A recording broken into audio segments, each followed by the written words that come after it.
ನೋಡಿ ಸ್ನೇಹಿತರೆ, ಸ್ನೇಹಿತರೆ ನೋಡಿ, ರೈತರು ಎಷ್ಟೊಂದು ಶ್ರಮಪಟ್ಟು ಟೊಮೊಟೊ ಬೆಳೆದು ಪಾಪ ರೇಟ್ ಇಲ್ಲಂತೆ ಹೆಂಗೆ ಬಿಟ್ಬಿಟ್ಟಿದ್ದಾರೆ ನೋಡಿ ಸ್ನೇಹಿತರೆ.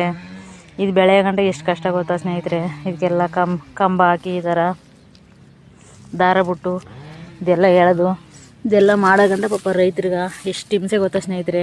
ಆದರೂ ಇಷ್ಟೊಂದು ಟೊಮೊಟೊ ಇದೆ ಸ್ನೇಹಿತರೆ. ರೇಟ್ ಇಲ್ಲಂತೆ ಕುಯ್ದಂತೆ ಬಿಟ್ಬಿಟ್ಟಿದ್ದಾರೆ ಸ್ನೇಹಿತರೆ. ನೋಡಿ ಸ್ನೇಹಿತರೆ, ಹಿಂಗೆ ರೈತರಿಗೆ ಯಾವಾಗಲೂ ಪ್ರಾಬ್ಲಮ್ಮು, ರೇಟ್ ಇರಲ್ಲ. ಈ ಥರ ಹಾಕ್ಬಿಟ್ಟಿದ್ದಾರೆ ನೋಡಿ, ಹೆಂಗೆ ಸುರಿತಾ ಇದೆ ಹಣ್ಣು, ಎಲ್ಲ ಹಣ್ಣಾಗಿ ಸುರಿತಾ ಇದೆ.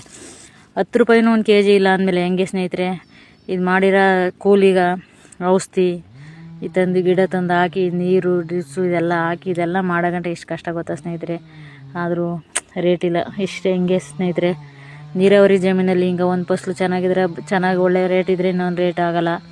ಗೆಜ್ಜಲು ಭೂಮಿಲಿ ವರ್ಷಕ್ಕೆ ಒಂದೇ ಬೆಳೆ ಬೆಳೆಯೋಕೆ 2 ಫಸಲು ಬೆಳಿಬೋದು ಅಷ್ಟೇ. ಗೆಜ್ಜಲು ಭೂಮಿಲಿ ಅಂದರೆ ನೀರಾವರಿ ಇಲ್ಲದ ಜಮೀನಲ್ಲಿ 2 ಫಸಲು ಬೆಳಿಬೋದು. ಇದರಲ್ಲಿ ವರ್ಷಕ್ಕೆ 3 ಫಸಲು ಬೆಳಿಬೋದು. ಅದು ಲಾಭ ಆದರೆ ಆದಂಗೆ ಆಗದೇ ಇಲ್ಲ ಸ್ನೇಹಿತರೆ. ಈ ಥರ ಎಷ್ಟು ಕಷ್ಟ ನೋಡಿ ಸ್ನೇಹಿತರೆ. ರೈತರ ಮಕ್ಳಿಗೆ ಹೆಣ್ಣು ಕೊಡಿ ಅಂದ್ರೆ ಅಳ್ತೀರಾ, ಎಷ್ಟು ಶ್ರಮ. ಇದೆಲ್ಲ ಬೆಳ್ಕೊಟ್ರೆ ತಾನೇ ರೈತರ ಮಕ್ಕಳು ನಮ್ಗೆ ತಿನ್ನೋಕ್ಕಾಗೋದು, ಸಾಧ್ಯ ಆಗೋದು. ನಾವು ಹೊಲ್ದಲ್ಗೆ ಅವ್ರಿಗೆ